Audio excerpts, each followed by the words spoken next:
அஸ்ஸலாமு அலைக்கும் வரஹ்மத்துல்லாஹி வபரகாத்துஹு. நீண்ட வாழ்வாதாரம். அல்லாஹுடைய தூதர் ஸல்லல்லாஹு அலைஹி வஸல்லம் அவர்களிடம் சிறந்த மனிதர் யார் என்று கேட்கப்பட்டது. நீண்ட காலம் வாழ்ந்து நற்செயல்கள் புரிந்தவரே மனிதர்களில் சிறந்தவர் ஆவார் என்று பதில் கூறினார்கள். தீய மனிதர் யார்? தீய செயல் புரிந்து அதிக காலம் வாழ்பவரே தீய மனிதர் என்று அல்லாஹுடைய தூதர் ஸல்லல்லாஹு அலைஹி வஸல்லம் அவர்கள் விளக்கமளித்தார்கள். இந்த செய்தி ஸஹீஹுல் ஜாமி என்ற நூலிலே 3297 என்ற எண்ணிலே பதிவு செய்யப்பட்டிருக்கிறது. உலக வாழ்க்கையினுடைய முடிவு வருவதற்கு முன் உங்கள் வாழ்வை பொக்கிஷமாக கருதி கொள்ளுங்கள் என்று இஸ்லாம் வழிகாட்டி தரும். வயது கூட அதாவது வயது அதிகரிக்க தன்னை சார்ந்திருக்கக்கூடியவர்கள் பற்றி உண்டான கவலைகள் மனிதனை ஆட்கொண்டுவிடும். பிள்ளைகளுக்கு சேர்த்து வைக்க வேண்டும், வேறு சில தேவைகளை சரி செய்து கொடுக்க வேண்டும் என்றெல்லாம் அந்த கட்டத்தில் வயோதிகர்கள் நினைத்து பார்ப்பது உண்டு. எதை காட்டுகின்றது என்று சொன்னால், அவர்கள் இந்த உலக வாழ்க்கை நிறைவுக்கு வருகின்ற தருவாயிலே தனக்கு பின்னால் வாழக்கூடியவர்கள் நிம்மதியோடும் நிரப்பமான செல்வ பாக்கியங்களோடும் வாழ வேண்டும் என்று விரும்புவார்.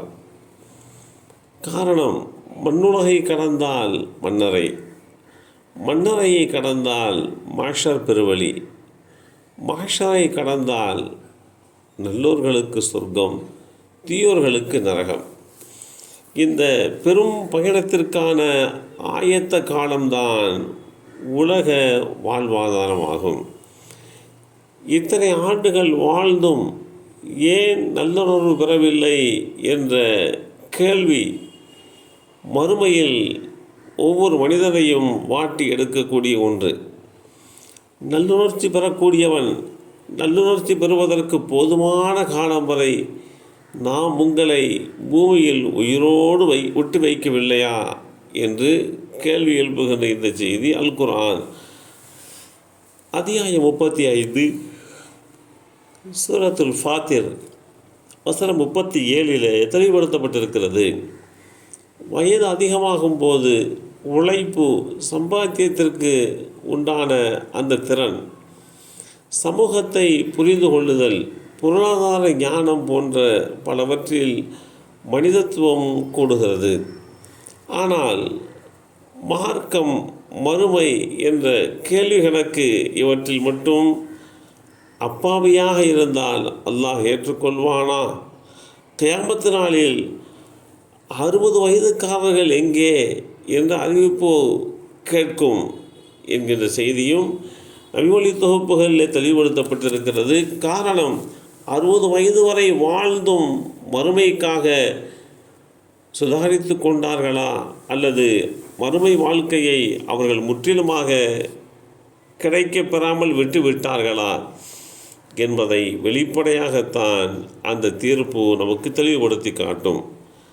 அப்படிப்பட்ட ஒரு சூழ்நிலையில் நாம் நமக்கு உண்டான அந்த தீர்ப்பு உலக ஓட்டத்தில் தன்னுடைய சுயத்தை இழந்து உலகே கதி என மாறி தவணை முடிகின்ற போது தடுமாறி நிற்கும் அவலம் வந்துவிடவே கூடாது. ஒரு மன்னரை அருகிலே அல்லாஹுடைய தூதர் ஸல்லல்லாஹு அலைஹி வஸல்லம் அவர்கள் நடந்து சென்றார்கள். தோழர்களிடம், இங்கு அடக்கம் செய்யப்பட்டவர் யார் தெரியுமா என்று விசாரித்தார்கள். இந்த மனிதர் இங்கு அடக்கம் செய்யப்பட்டுள்ளார் என்று தோழர்கள் கூற, நீங்கள் சேர்த்து வைத்துள்ள சொத்து சுகங்களை விட 2 ரக்காத்துகள் தொழுவது இந்த மனிதருக்கு மேலானது என்று அல்லாஹுடைய தூதர் ஸல்லல்லாஹு அலைஹி வஸல்லம் அவர்கள் அறிவுறுத்திய செய்திகளையும் பார்க்கிறோம். காரணம் என்னவென்றால், மரணித்ததற்கு பின்பாக நற்காரியங்கள் செய்ய முடியாமல் போய்விடும். ஆனால் மரணத்திற்கு பிறகு நம்முடைய நற்காரியங்கள் தான் நமக்கு சரியான பாதுகாப்பை ஏற்படுத்தி கொடுக்கும்.